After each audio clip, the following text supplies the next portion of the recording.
Call to order 6 o'clock for the Judiciary and Law Committee for December 3rd. Or is it the 4th? Sorry. Roll call. Brianna, can we do the roll call? Chair Belsky is excused. John Franco, Here. Keith Gray, Here. Felix Garcia, Here. Frederick McCrouse, Here. Aaron Carroll, Here. and John Morrissey is also excused. Addie Lentz here, and Melanie Jarzembowski is also excused. Okay. All right. Are there any citizen comments? Any citizen comment? I see citizens, but I don't see anyone wants to talk right now. So, okay, citizen comments are closed. Are there any supervisor comments? Anything you want to bring up? It's the last time we met. We're good? Okay, chairman comments. All I have to say is I had a chance to talk to Chair Belsky this morning. She's doing as well as can be considered. She told me that she had several tests that she had to have done today prior to the procedure that, I think, several things that she had, hoops she has to jump through before surgery and chemotherapy and all that. So I would, like I said, I had a chance to talk to her. She seems to be in good spirits and told me that she wasn't going to make it today. So here I am leading the meeting. Approval of the minutes from October 2nd.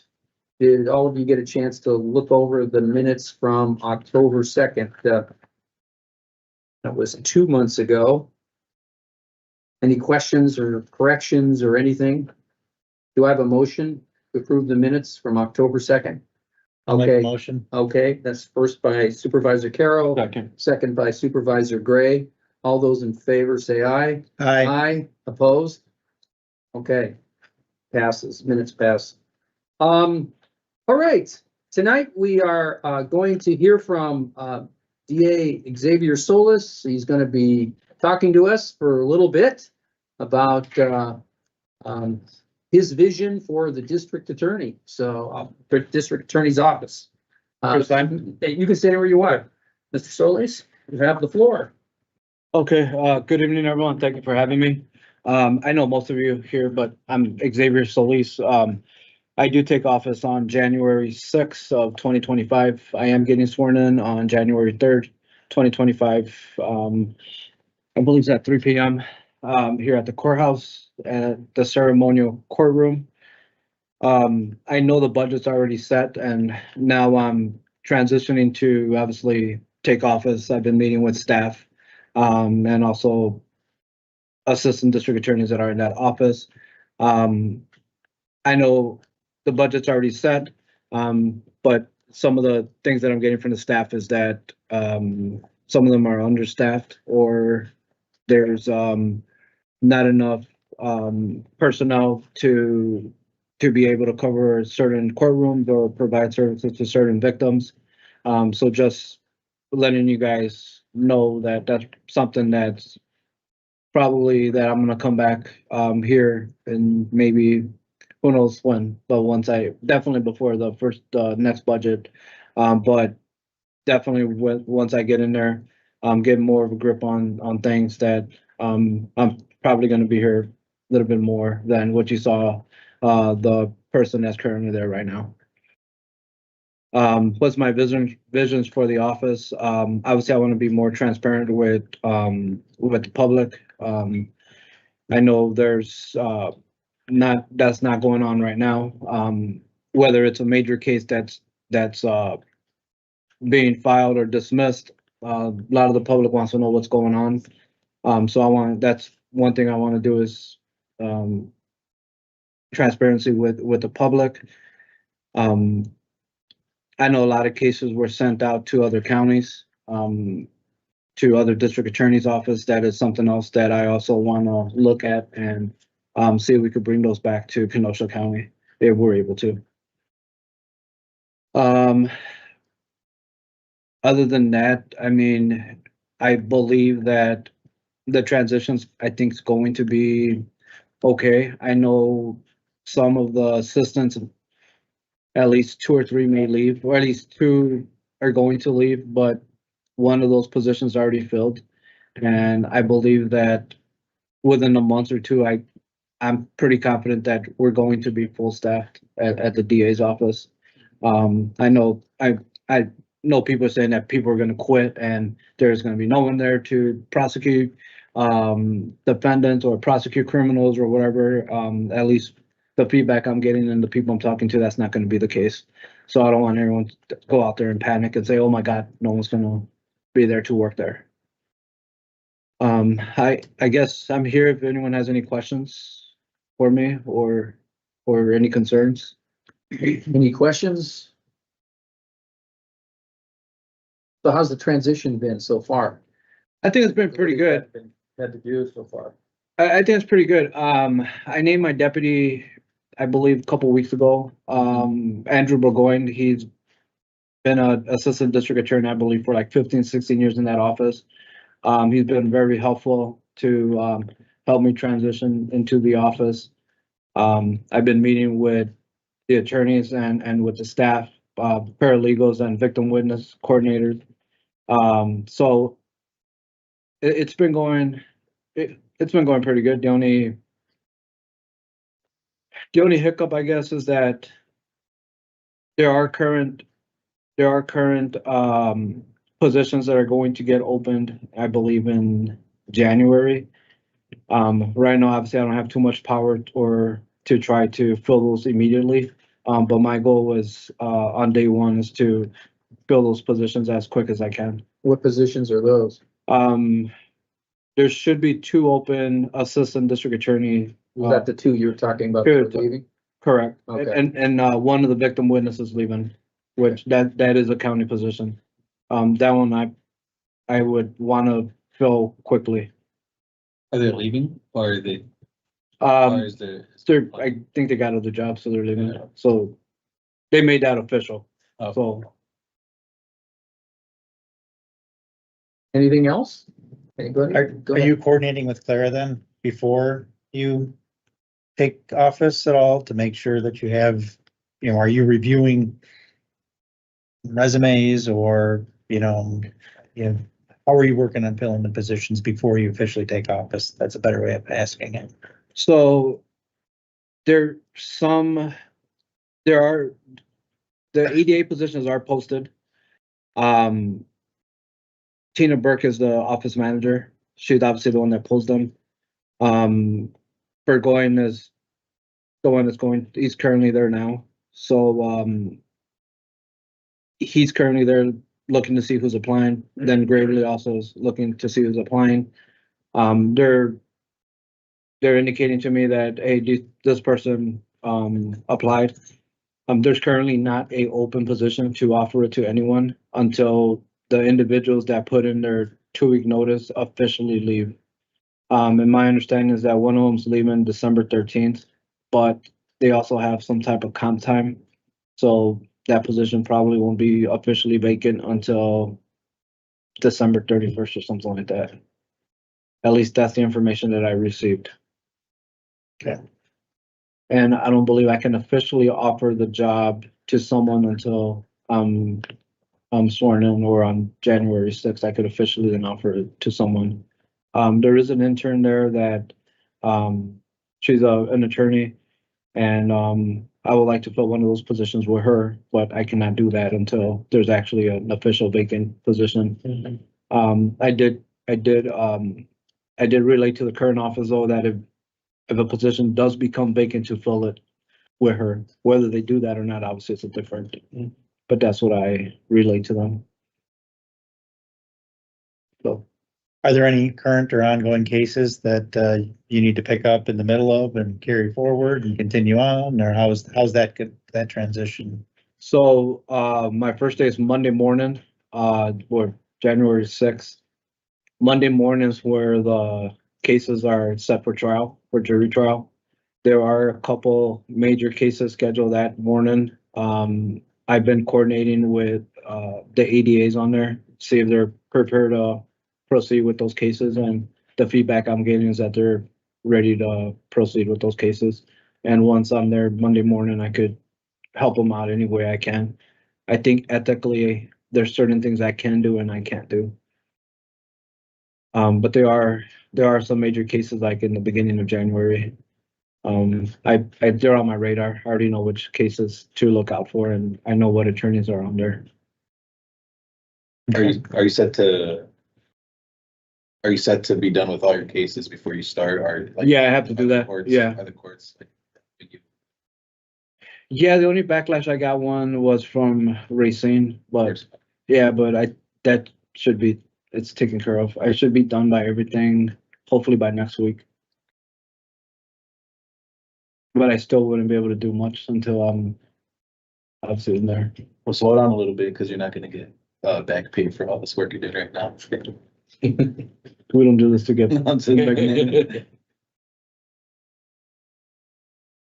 Anything else? Okay, well, thank you very much. Welcome. Thank you for having me. Appreciate coming in and talking to us, and we wish you the best. Thank you. Yeah, we'll be in touch. Yeah, and I look Sure, we'll get a forward, report here. in Yeah, the Early first quarter of 20. Yeah. I look forward to working with you guys. Yeah. So, Okay, thank you. Appreciate it. welcome. Okay.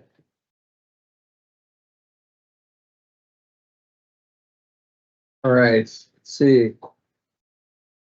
Okay, we have a resolution to look at here, two actually in a row. First one is the appointment of Christopher Luziak, or reappointment, I should say, right? Yes. Okay. Thank you for coming tonight. You have the floor, Mr. Hannon. Thank you. Good evening. I bring forth a resolution to approve the reappointment of Christopher Luciak to serve as a member of the local emergency planning committee. Who would be under Group 2, which is the healthcare and hospital workers. This is a county executive appointment, 2024-38. This will be for a 3-year term.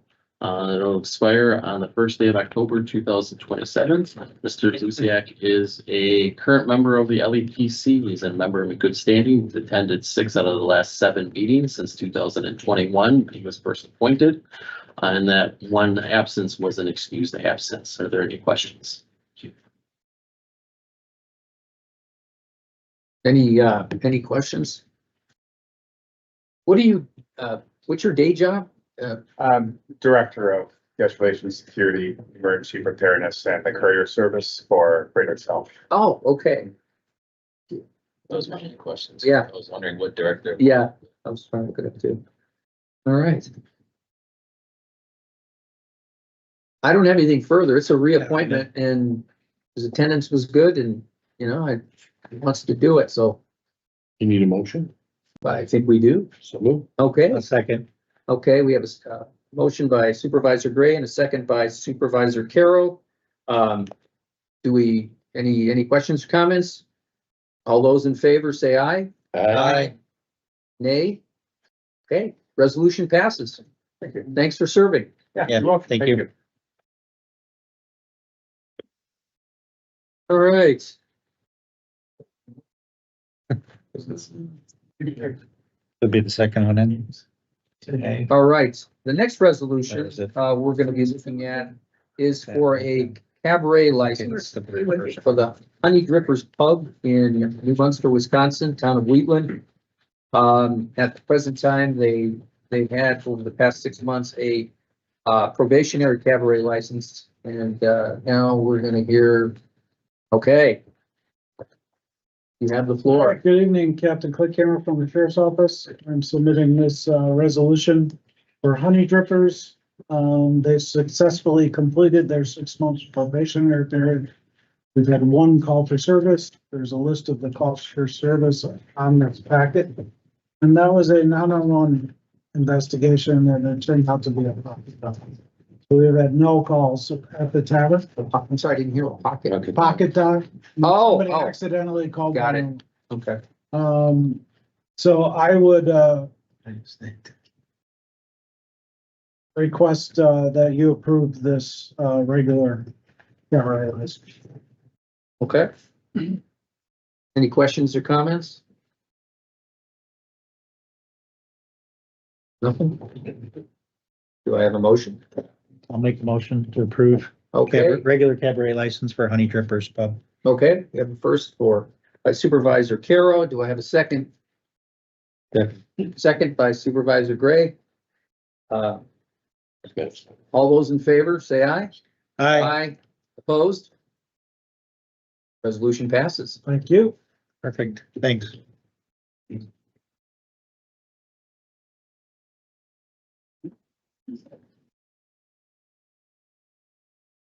Okay, set around the board. Okay, I didn't see here. Next, we have. Gotta get to the agenda again. All right, Sheriff Zerner, you're up. Step one, I wasn't sure if it was something else. Good evening, ladies and gentlemen. Good evening. Good evening. Wow, how are you? Good. Thank you for being here. Just, an update, you know, I sent an email out to you. I'm sure, there's nothing that I'm gonna talk about that everyone here hasn't heard about before. We discussed them at the other meetings and you voted on most of them. Some of our new, initiatives that we're working on, things that you've heard about. We're starting in the implementation stages on several of them, okay? That BJA grant that we're working with the courts on, every court is a treatment court.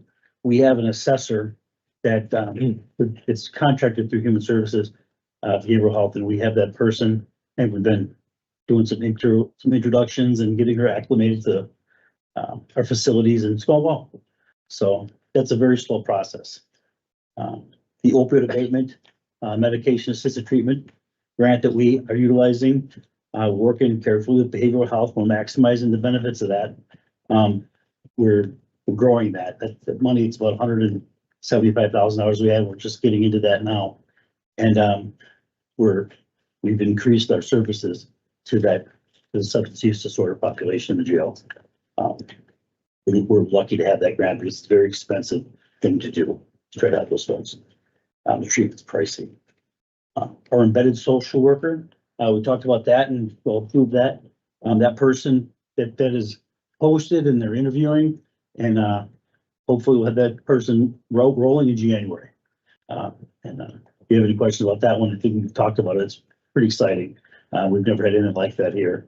And I'm sure KPD, they're very aggressive with that stuff. And like you've heard us talking about how we follow their lead on many things. This one, I think we'll be following our lead pretty quick after that. We've talked about it quite a bit, so. Have you had a lot of apps for that? I'm not taking those applications. Okay. I know there's a few, Mhm. but it's not an easy job. And so it's, that will be a county position. So I don't know how many applications there are. I know there's a few. So that's a county application. Is that funded through Human Services then? Is that? Yeah. Their budget. And that's very low. It's true. Who's gonna pay the bill, right? Yeah, I was trying to recall where that was, fell in the budget, and that's what I recall. It's, you know, it's a new program like that. We don't have there's no litmus test for it, right? Mhm. But there are so many counties that have been successful with it. So we spent a long time talking to all of them, and Waukesha has spearheaded a lot of stuff like this. And they've been very successful with a lot of things, and even Walworth has it.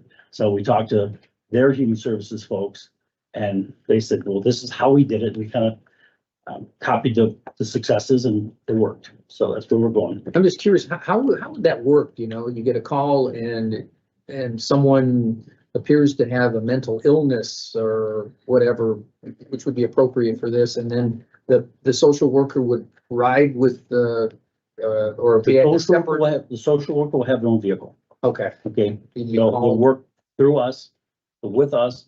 They'll respond, and it'll have a different shift. It'll be our busiest time. And Captain Cook-Cameron's here. You can articulate that. I think it's 11 to 7 PM or noon to 8. That's the busiest time for mental health calls or chapter calls. So that individual work those hours, respond to calls as the deputies say, okay, this is what we have. So they'll respond there. The individual's office will be at the county center in the middle of the county. So they won't be responding from downtown out to, Lily Lake or something like that effect. So we're trying to fine tune it, try to make it as successful as possible, as effective as possible. So they'll respond, and then if it's a dangerous situation, obviously the deputies aren't going anywhere, right? And they can't even bring that person up until it's stabilized. And, if it's someone who wants to talk or something to that effect, or is it not anything indicating danger, or any harm, they can clear and get the deputies back on the road faster. And that person can continue that call for service like they would have any other time as a social worker. Makes sense. Okay. Okay. So how does that, Good, sir. how does that work for, say, I know that the sheriff's department has a lot of contracts with the villages in the county, and then there's a few villages that have their own police department. So is that social worker available to the village police departments? Or say if it's a call that's related to Salem Lakes or Summers, how is that They handled? work just like the normal sheriff's department call. So that individual would work with them exactly the same way. But like Twin Lakes, that would be our employee, but anytime Twin Lakes asks us for assistance or agency, we would go. So, that person isn't being put into play for Twin Lakes, but of course. Or Pleasant Prairie or Right, whoever, right. just in general, I was curious if this is countywide. Is it sheriff's department exclusive or, because, I know this isn't part of your budget, but, if it's calls for assistance for Summers or Salem Lakes or Bristol, who you have contracts for, how is that handled? Is that just, this is a free service that the For the county? billing, you mean? Yeah, just Oh, curious how okay. that would work. So if we're not incurring new expense, it would be a reason to bill Okay, them. And that's countywide, so it's a county employee. It's my indication at this point that wouldn't be an additional fee. For the Okay. service at all. We're So- just trying to help people faster. I understand, and that's great. Yeah, right. But does Pleasant Prairie and the Village Twin Lakes Police Department know that this service is now available? They know we're doing it. Pleasant Prairie was actually ahead of us on this, but it didn't come to fruition for budgetary Okay. reasons, I don't think. But, Okay. I haven't talked to Katie Hall about it personally, but she does and she will. Okay, Yeah. did you have something? I just wanted to say that, Second. it's a pilot program in the county. And all of the other chiefs are watching what we're gonna do with this before. So we are, we're hopeful and looking forward to this program to help serve our citizens. And the other police departments in the county want this type of arrangement. And if it goes well for us, I have a feeling that they will also. Sure, I guess my question is more, is this a resource available to them as well? I'm not sure that, if we don't respond to the call, I don't know that they will call us and ask for this person. It's more gonna be for, to get county services. So, if they call the nest, I'm sure we would borrow their help, but Okay, There wouldn't be a reason for us to say no. okay. We would never do that. You never know. That's, What'd you say? you never know. Well, I mean, it really feels like this is more geared towards policing, you might say, because it's a lot more towards things that happen at individual residences, Yes, Right. it is. as opposed to a driver on the street from a patrol officer's perspective or something like that. So to me, that feels like it's more of a police action, which falls on the police departments or the contracts that we have with the villages. So that was just my thought when I hear about stuff like this. It's more probably on the domestic side is where probably the bigger benefit happens. So, okay. Thank you. I wouldn't disagree with that at all. Leads me into my next topic, our emergency response. So we're talking about more of a domestic situation where the mental health crisis happen. They really happen everywhere. You just never know, right? So, just to catch up on some of the things, our Marine unit recently utilized our new boat, Scissor County in a body search in Lake Michigan. That's the new boat that we received this year. Didn't get it into the lakes in the late summer for patrols, but we use it a couple times on calls and it works fantastic. On the mental health side, we assisted KPD just a couple days ago potentially suicidal female, going out into the lake. You know what the weather's like right now. It's terribly dangerous, treacherous. We were hunting for a launch to actually utilize because the ocean were covered in ice and we weren't able to launch our big boat. Before we could even get our boat in the water, KFD had taken a small craft that they were able to carry across the beach to get in the water and get the girl. So we're still working with everybody, so much, it's just never stops. So the conversation about, is this a build with everybody? We're crossing our resources so much that absolutely, that's my perspective. So you were able to get her out, obviously. Yep. Yeah, well, that's good. Yeah, she was Lucky, the very lucky. hypothermia, man. Oh my goodness. It's just, can you imagine how No, cold it was? Yeah, Yeah, she's health-wise, she's okay. very lucky. So, Community outreach. So we've done plenty. I don't know if any of you saw the pictures of our veteran tribute cars. We have 2 squad cars that we wrapped in patriotic attire. I don't know what you call it. Stickers, vinyl graphics, very cool. They're not outfitted yet, but we were able to have them lettered. They're brand new because of our new fleet. We were able to get them lettered for Veterans Day. So I was able to take them to the Veterans Day events and let all the veterans climb all over them and take their pictures with it. They just loved it. Senator Word said to me a couple of weeks prior, I showed him the picture. I was so excited about it. He says, "Where's the Coast Guard?" I said, "I done an accident. Must have been an early draft." Called him, "Where's the Coast Guard?" I said, "You said don't put it on." I said, "I didn't say that." So we got it fixed. Coast Guard's out there. We work with the Coast Guard all the time. I said, "How did that happen?" So they blamed me. That's fine. I'll accept it. So the emergency responses, it's just been going great. With Captain Klinkhammer running operations, I see his accolades all the time. He's so talented and knows all the stuff that we do. So the responses are fast. I mean, I don't sleep a lot. So when I answer emails at 4 a.m, they're like, "Why are you awake?" But he's all awake too. So, all right. So the community outreach is going well. I'm really excited about those veterans cars. We also have 2 school resource officers, as you all know. And as we're doing our new fleet, we've lettered their cars with normal sheriff's department logos, but we also put the school logos on the backs of the cars. I know that tells the schools like that a lot. So since they're issued the vehicles, very exciting. The kids really liked it. So those will be hitting the road relatively soon. Just a great big sticker. No, it's pretty cool, actually. Our K9 fundraising, as I'm usually talking about that because we've done so much with that over the past year or so. We had a fall K9 fundraiser. What we've had is so many places, so many entities ask us for our SWAT Bearcat or whatever vehicle to come to their events, and it costs me, it's overtime. So I try to not do that, but we tried to slow that down. So what we did is we were doing this K9 fundraiser. So we had a big event at Parkway Chateau. They donated the spot, and we were able to do a large scale event. I said, let's spend a little bit of money on one day. Let's do this and bring all the trucks and invite all the kids from all the schools. And it was several hundred people showed up. It was a good time. There was a lot of money for the K9 unit. So that was a success. So we have to do some outreach stuff, but simultaneously we're trying to save money. So it worked. It was a good time. It was a good chance. We're just working on it, trying to see what we can do. In addition to that, we had a women's group reach out to us. I think they're out of Racine County. And actually, I believe he's going to a Christmas party there in a while, but they're going to throw us a fundraiser in February. I don't have the date yet, but they did this for Racine County in the past, and they raised a few $1,000s in an evening. So we're looking forward to this. So they want to throw a fundraiser for one of their monthly meetings and do that in support of our K9 unit, which I appreciate so much.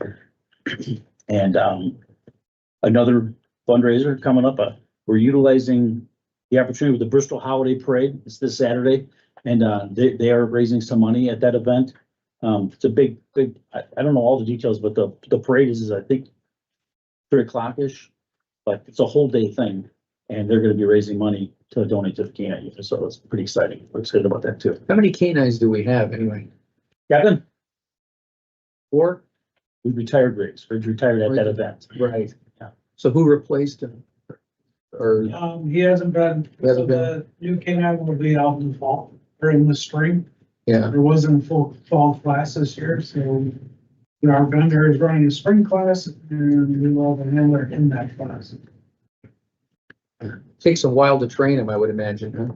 It's about 10 weeks of training at the vendor, and then for the next 8 years, you're training with them. Are they all German Shepherds? At that vendor, yes. Yeah, I noticed they're German Shepherds. So very good. So that's all I have for you. If you have any questions about anything we've discussed, I'd be glad Any to. questions?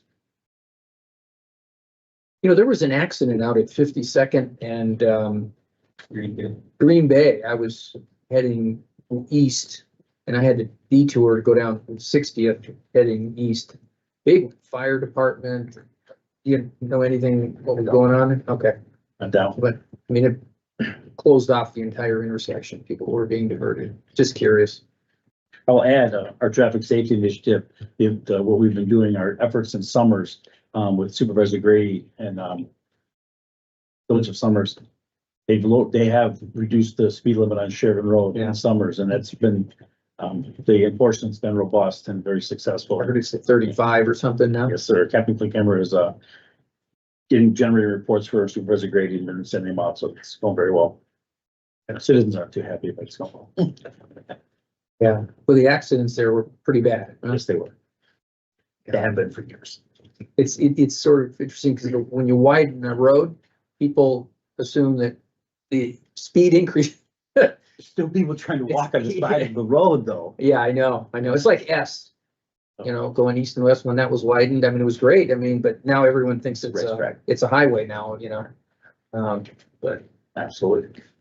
Any questions, ma'am? questions? Supervisor Carroll? The, we received the safety. It was just a packet that came out to us, the highway safety plan. Are you part of that group as well? Sergeant Hannah sits on it, been, Keith Funk. Okay. Done a Funk also, but I am. Yeah.